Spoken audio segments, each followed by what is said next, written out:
here with you once again, telling our story. And listen, we're not just telling our story by happenstance. You know, this was divine destiny, and our goal is to encourage somebody, to enlighten somebody, to let you know that no matter how dark it seems or how hopeless it seems, there is hope.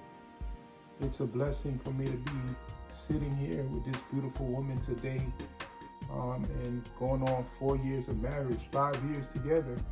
So I just want to let someone know that it's possible. Yes. That the possibilities are there, and it's going to happen. Trust the process. But we're bringing you into our journey, and we're talking about the second date because, and listen, we feel like this is relevant because we watch shows like, well, she watched shows like Married at First Sight. What's some of the other ones? When they're in the pods. Yeah, Love is Blind. Love is Blind. The Bachelorette. The Bachelorette. All of those shows. So you know, we know people watch those type of shows, and let me tell you something. You know, I can't speak to that vein, but I can tell you, you know, this is a faith-based marriage, and we both were heading in the same direction by faith. Absolutely. And believe that God Himself, see, that's the lightning, that God Himself just ordained this. Yes. So we're bringing you into the second date, right? So we just to recap, we spoke about before we met, just the chain of events that happened. Our first date, and so now here it is. After our first date, I stayed at her house. What was it, a week or 2 weeks? A week. A whole week. Spent the night, the whole week, you know. But listen, there wasn't no nookie, there wasn't no action going on. Two believers focused, you know, on moving forward in their journey. So again, so mind you, I left her house, I would say possibly for a week, and here it is. I came back, and when I came back, the whole plan was to, you know, go out of town. So I'm gonna let Dave start the story. All right, so y'all, he goes home, and I'm talking to the girls, and I'm like, yo, this is really happening. They want to know if we hunched. I'm like, girl, we did not hunch. And they like, you lying, all of the things. So he was making plans to come back up here. And again, it matters who you guys are connected with in the seasons that you're in. So they was like, why don't you just take him to go see your mama? And I was like, huh? They was like, yeah. And I was thinking, well, you know, he's already met my inner circle of people I've cried with, that I've laughed with, that I've shared my pain with concerning, you know, relationships. And they were like, this is the one. So I'm like, you know what? Why not take him to my mom and my stepdad? And y'all know, moms know, they can pick him out like this. My stepdad on the other end, he was like, oh, don't be ran, because I don't think I've ever brought anybody home. And then I'm grown. I'm 40 at the time, okay? And so he came up, and we drove down. Now keep in mind, because you want to remember this, my stepdad was real rowdy. Don't be bringing nobody up here, okay?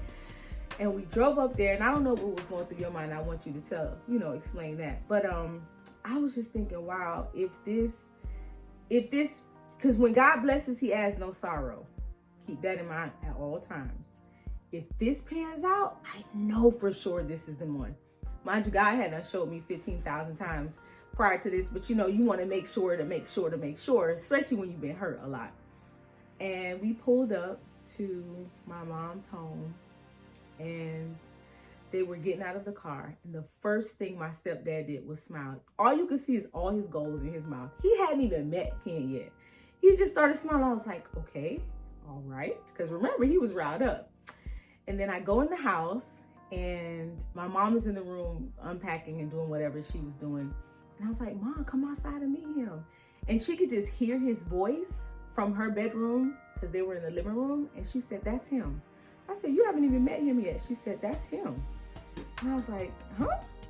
So we come outside, and he was having a conversation with my stepdad. My stepdad was sharing some really, really beautiful things about me. And this guy here doesn't cry. So he was in tears. And I was like, what's happening? So I pull out my recorder. Hopefully I could add a little snippet to this video. And he's in there crying, and he's wiping his tears. And my mom was like, yep, that's him. And I was like, wait. So I went back to the Lord again, and I was like, I know you done showed me like 12,000 times, but like, are you sure? Are you sure? I know everybody's saying this is him, but are you sure? So my question to you was, what were you thinking on the way up? And what were you thinking when you met my family? Well, my parents. Well, I'm gonna be transparent. I was overly confident in myself. I wasn't worried. You know, because I just try to be myself with people. You know, I'm very mellow, laid back, level-headed type of person. So, you know, like I said, I really wasn't worried about that. But what compelled me the most about the visit, you know, you tell me how your stepfather was. I wasn't intimidated, but you know, we sat down and we talked, and I think what really compelled me in the conversation is like he started describing your characters like within the depths of, you know, just your life and the way that you live. And he was just saying like, listen, like my daughter is something serious. He was like, I know you got to be something serious for you to even be sitting here, you know, because she don't give herself to no man. Just say she don't fool with no men. You know, she carries herself a certain way. She was like, she don't be talking to all these men, going out with them, jumping in and out of bed with them. He gave me like a dude to dude. You know, it wasn't like a regular like, hey, that's my daughter, my stepdaughter. No, he gave me a dude to dude. He was like, bruh, like you found somebody that's really for real about what they say and what they do. And I was just telling him, I kind of gave him some of my story, my journey of, you know, what I dealt with through the years, you know, and I was like, that's what I've been looking for. And so that's when, like I said, I'm not an emotional person, you know, but it just hit me, the tears hit me. I'm like, wow, like this is what I was asking for. This is what I was praying for, you know, because when I went through my hurt season, like, and I'm not going to even say I was a victim. Like God processed me and caused me to wake up and caused me to realize, like, listen, all of this physical fantasy stuff that you're looking for and desiring first, like that's not how you gonna be with your kingdom partner, with your destiny partner. Mm-hmm. So everything that he was speaking, I was like, in my heart, I was like, God, and you know, I want a woman that have character. I want a woman that I can trust, that I know at the end of the day, I don't have to, you know, be worrying about in the back of my head, oh, is she faithful? Oh, is she loyal? Oh, is she gonna be with me? Yeah. You know, and she hit all of those boxes, and he just went and he was telling some of her deep stuff, you know, and like, hey, like this is how she moves. Like I've been around her all these years, and this is what I've observed. And he was like talking to me, man to man. He's like, I'm shocked that you here. He was like, he almost was like saying, how did you get here? And so it compelled me. I'm like, wow, like this is what I prayed for. This is it. So after that whole conversation in the living room, of course, we had just gotten off the road and we wanted to have breakfast. So we went to IHOP and we was just chopping it up, you know. But to rewind, I had never heard anyone advocate for me. So he was talking to one of my good friends and she was advocating for me, but I didn't hear that until the other video. So if you missed that video, you need to roll it back. But to hear someone talk about my character, and you know, my stepdad is also observant, and so he just observed a lot of things about me, and maybe what him and my mom talked about, whatever the case is, it just made me feel good that everyone in my circle was on one accord. And I was like, oh, I think this is God. I think this is God. Nonetheless, we go have breakfast. And we're just talking about just things that you talk about. They're getting to know him, and you know, we laughing, kiki la la. I don't think I had seen my mom in a while, so you know, we're doing that thing. And then they were like, I was like, oh mom, your ring looks beautiful. And she was like, oh yeah, we got it from this store. And I was like, oh, okay.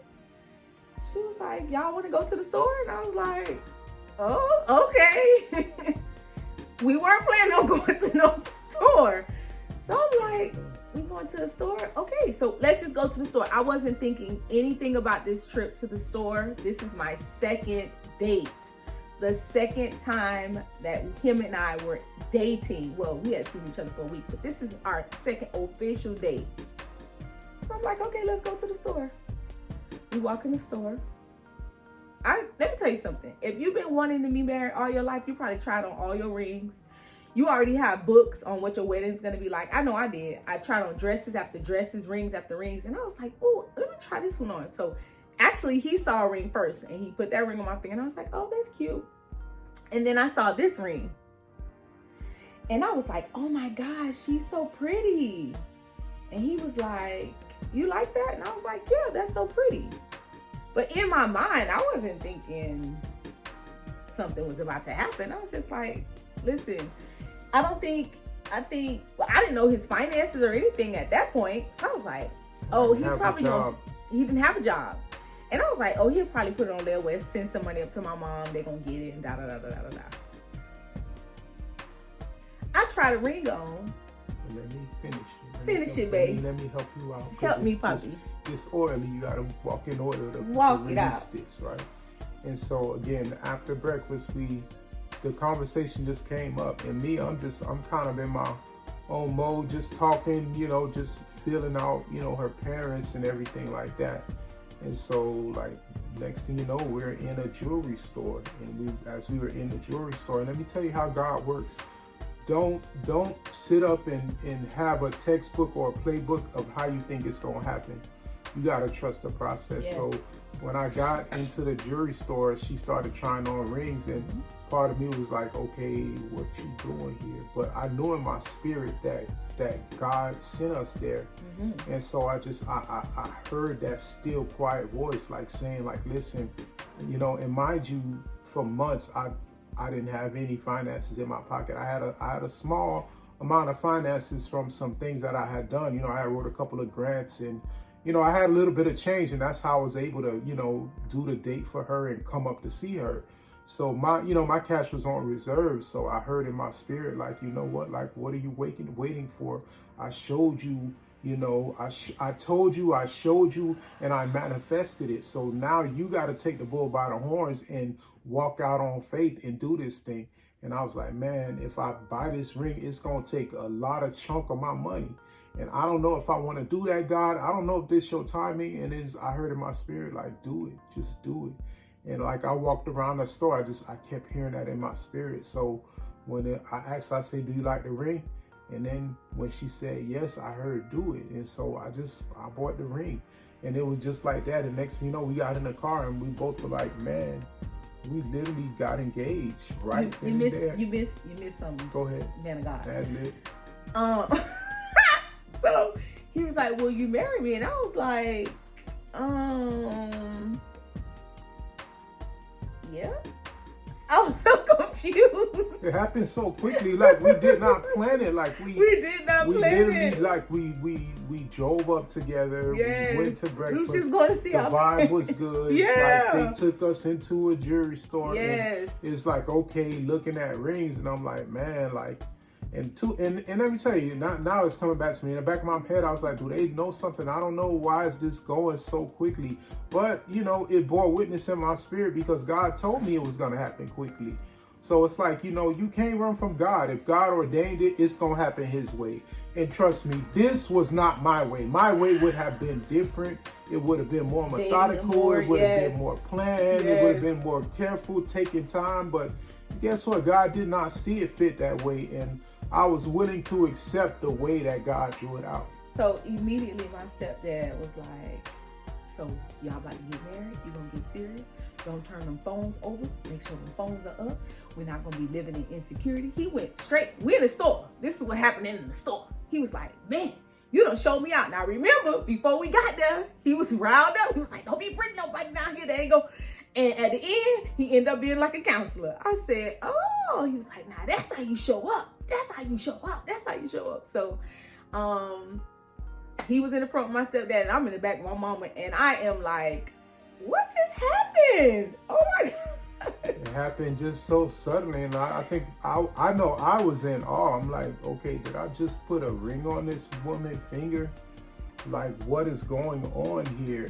But I mean, when I stepped out of my feelings and emotions that was running, I was like, man, like, like, God, you're actually doing this. Part of me wanted to run. Another part of me was like, okay, this is really happening. And I just, again, just like Babe said, she was like, everything just lined up. It wasn't anything where I could be like, well, nah, wait, stop, hold on, pump the brakes. There's something not right here. Everything just lined up in place. So imagine you missing out. Imagine missing out on the one that God has for you because you're looking for a certain build or a certain size or a certain amount of his bank account or a certain car that he's driving or a certain, whatever your certain is. Imagine, because you're so vain or because you're used to this type, that God wants to open the door for you, but you are blocking it because it doesn't look like what your little eyes see. Imagine. We would have missed each other because I wasn't his type and he wasn't my type, correct? Yeah. And the love is stronger than anything I could ever imagine today. And we're going on 4 years married, 5 years together. Yeah, so, you know, word to the wise, you know, trust the process, man. You know, he'll bring you someone that you can work with, you know, and love and marriage is about building. You're going to have to build together. You're going to have to grow. You're going to have to step out of what you want. You know, I see a lot of people on these shows. I can tell who going to make it from the first day, who not. Absolutely. Who not going to make it. Why? Because like when you walk in marriage, you walk in that unity, it's a different level of love. That love hit different. You know, you can't just walk out. You have to be committed to it. You know, you also have to know your purpose. So we know our purpose. Yes. We know why we were put together. You know, and it gives us strength. It gives us grace for each other. Yes. So again, you don't know how it's going to happen. Just trust the process. Yes. And in the meantime, while you're waiting and trusting the process, work on you. There's work to be done. You got to work on your mind. You got to work on your habit. You got to work on your attitude. You got to work on your behaviors. You got to work on your communication skills. You got to work on your cooking skills. Oh my gosh. You got to work on your organizational skills. Make sure you're healed. Like, it's a lot of work that have to be done. So as much as you're saying like, oh God, I keep waiting, I'm tired of being alone, like, do that work. Yes. And trust me, when I started doing the work, when I started saying, hey, I'm gonna stand in a place of celibacy and I'm going to wait for the right person, like it accelerated things. And that's the mind frame you have to be in. And again, you can make it. You can make it. Like if God ordained somebody for you, it don't matter. It don't take 2 years. It don't take 3 years. You know, it could take 2 days. It can take 2 hours. If God truly ordained it, baby, it's gonna be blessed. But guess what? And even God ordaining that, you got to protect that circle. Absolutely. You got to put a hedge around your relationship. You know, if it's God ordained, you got to put a hedge around it. Some people you're going to have to evict. Some people you can only let them ride with you for a season. Some people are only seasonal because after they bestowed and poured out what they needed to for that season, it's time for them to move on. It's like they old wineskins. So, but some of us, we want to bring everybody in with us on the journey. Everybody can't go with you. Everybody can't go with your marriage. Listen, when you get married, when you find that person, it's going to cause a divide in your house. It's going to cause a divide in your family. It's going to cause a divide in your friendship. And whatever is not ordained to stay there, gonna have to go. And we saw that with her circle. Listen, God already pruned me of our family members, friendships. I came by myself. Why? Because God took me through that process. But as we got married, we saw that happening in my wife's life. It's like they just started falling off left and right. You know, again, but we understand why we together. This is a journey. We understand what the word says. We got to cling to each other. Like we can't have in the codependent relationships and intertwined entanglements within our godly union. Maybe you're going to let the demons up in that thing. But again, ouch. That was another leg of our journey. Every leg was a challenge. Every leg was, you know, overwhelming. Every leg was not easy. Like, it's not easy going to a stranger house and staying for the week. You know, I'm sure in her mind, she's like, he could be a killer. She could be crazy. In my mind, I was like, I don't know her people. I don't. But listen, man, when God puts it together, like, you gonna have that peace. Now, I'm not saying you're not gonna question or doubt. But when you stay in that place of peace, he gonna show you what the truth is. Absolutely. You know, just trust the process, beloved. Trust it, and pay attention. And listen, if God put it together, you gonna know that you know that you know that you know. Until next time, we'll talk about how we had to keep our relationship to ourselves. And I'll tell you about the day that I finally let the internet know that we were getting married and what all came with that. And I'll also let you know my side, my people, my family, even though, again, like, you know, I pretty much separated myself from friends and from family, you know, so, you know, I think that was a harder leg for her to run, you know, versus me. But we're going to give you the insight and the tips because, listen, when it happens for you or if it's happening for you, you're going to need these tools to help you navigate it. Because, listen, when you start letting the wrong stuff come in, it's going to sink your ship. So until next time, I'm Ken. And I'm Bridget. And we are the the Fergusons. Bye.